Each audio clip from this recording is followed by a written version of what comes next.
Atlantic মহাসাগর। পৃথিবীর ইতিহাসে যত মহাসাগর আছে তাদের মধ্যে এটি সবচেয়ে বেশি কাহিনী, মৃত্যু আর রহস্যে ভরা।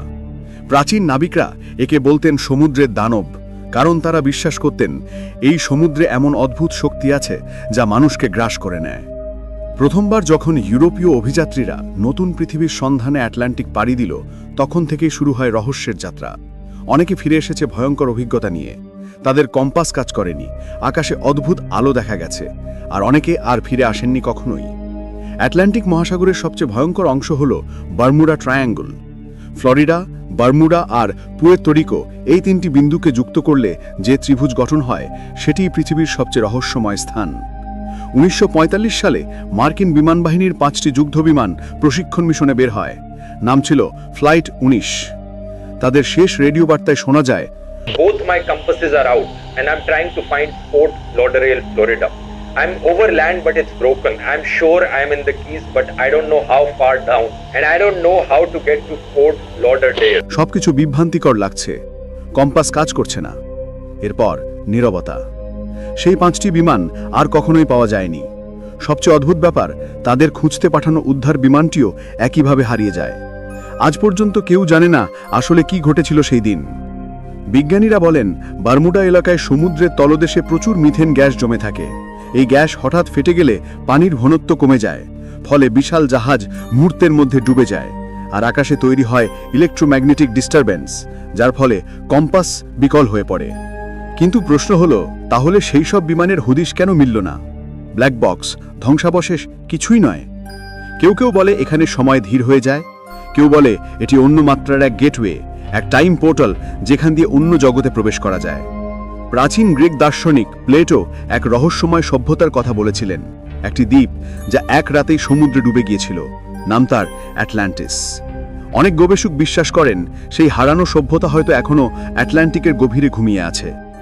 সমুদ্রতলের কিছু অদ্ভুত কাঠামো, মন্দিরের ধ্বংসাবশেষ আর অজানা চৌম্বক শক্তি সব মিলিয়ে অনেকেই মনে করেন আটলান্টিকের তলদেশই সেই অ্যাটলান্টিস রাজ্য, যেখানে হয়তো এখনও আছে প্রাচীন কোনো শক্তি যা মানুষ বুঝতে পারছে না, কিন্তু তার প্রভাব এখনও টের পাচ্ছে। নাবিকরা বলেন আটলান্টিকের কিছু জায়গায় হঠাৎ করে সমুদ্রে ফেনা ওঠে, আকাশে নীল আর লাল আলোর ঝলক দেখা যায়। রাডার আর স্যাটেলাইটেও কখনো কখনো দেখা যায় বিশাল ছায়া, যেগুলোর কোনো উৎস খুঁজে পাওয়া যায় না। কেউ কেউ মনে করেন এগুলো ইউএফও বা ভিন্নগ্রহী যান যারা সমুদ্রের গভীরে বেস বানিয়ে রেখেছে। তারা নাকি এই এলাকার ইলেকট্রোম্যাগনেটিক ফিল্ড ব্যবহার করে শক্তি উৎপাদন করে। বিজ্ঞান এখনো কিছুই নিশ্চিত করতে পারেনি। আসলে আটলান্টিক মহাসাগর পৃথিবীর সবচেয়ে গতিশীল সমুদ্রগুলোর একটি। এখানে আছে গালফ স্ট্রিম, যা প্রচণ্ড গতিতে পানি বহন করে, হঠাৎ ঝড় তৈরি করে আর চোখের পলকে আকাশ অন্ধকার করে দেয়। এমন অবস্থায় যে কোনো ছোট জাহাজ বা বিমান সহজেই নিয়ন্ত্রণ হারাতে পারে। কিন্তু আশ্চর্য বিষয় হলো, অনেক আধুনিক প্রযুক্তির জাহাজও এখান থেকে হারিয়ে গেছে। তাহলে কি শুধুই প্রাকৃতিক কারণ, নাকি সত্যি আছে কোনো অদৃশ্য শক্তি? সাম্প্রতিক সময় গবেষকরা আটলান্টিকের তলদেশে এমন কিছু গোলাকার গঠন আবিষ্কার করেছেন যেগুলো দেখতে মানুষের তৈরি বলে মনে হয়। তাদের মতে এগুলো হতে পারে কোনো প্রাচীন নগরীর অবশিষ্টাংশ, যা হাজার বছর আগে সমুদ্রের নিচে ডুবে গেছে। সোনার স্ক্যান দেখিয়েছে বিশাল স্থাপনার ধ্বংসাবশেষ, আর তার পাশে রহস্যময় গর্ত, যেখানে কম্পাস ঘুরতে থাকে, জিপিএস কাজ করে না, আর মেশিন হঠাৎ বন্ধ হয়ে যায়। আটলান্টিক মহাসাগর শুধু এক টুকরো জলরাশি নয়, এটি এক জীবন্ত রহস্য, যার প্রতিটি ঢেউ যেন একটা প্রশ্ন ছুড়ে দেয়। মানুষ যতই জানুক, প্রকৃতি সবসময় এক ধাপ এগিয়ে।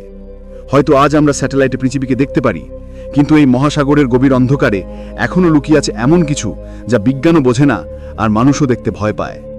যখন সূর্য আটলান্টিকের জলে ডুবে যায়, তখন মনে হয় পৃথিবীর সবচেয়ে বড় রহস্যগুলো হয়তো সেখানেই ঘুমিয়ে আছে।